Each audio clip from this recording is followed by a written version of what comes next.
the shutdowns and the rest of it, early on, the Democrats and the media is a big part of this, as I'll explain shortly, kept arguing that Trump was violating, quote unquote, the science. The belief being then that the science was arguing on behalf of quarantines, shutdowns, and isolation.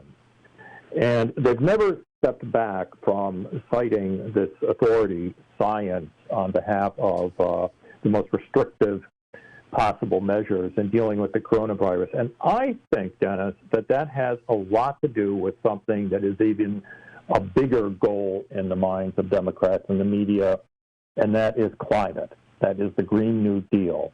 That whole agenda is based on citing the authority of science. And, we have gotten to the point where anyone who dissents from their views on climate is regarded as a heretic and driven out of polite company.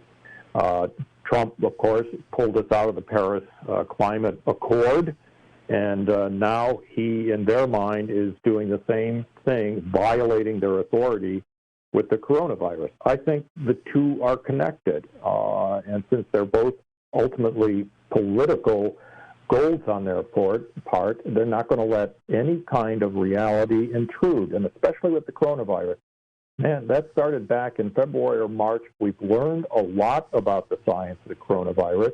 I argue in the column, as the Great Barrington Declaration does, that we have to figure out a way to live with the coronavirus, to live alongside of it. But their politics simply does not allow the intrusion of any countervailing ideas. In this case, literally being the survival of most of the private economy. Okay, I sometimes envy what I regard as your equilibrium. I am furious. I just have to say, I'm watching them wreck this wonderful country. That's what I feel I'm doing.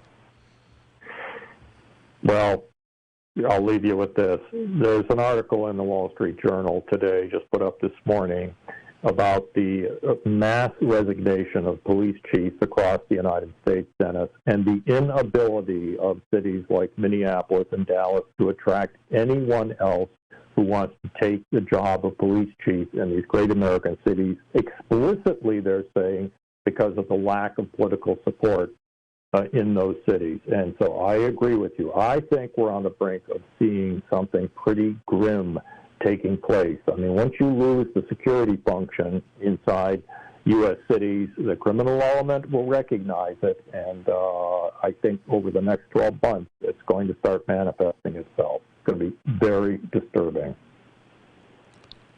Well, to hear that from you is very sobering. Be that as it may, thank you for your work, and thanks for coming on. All right, Dennis, carry on. Good to talk to you. I will carry on.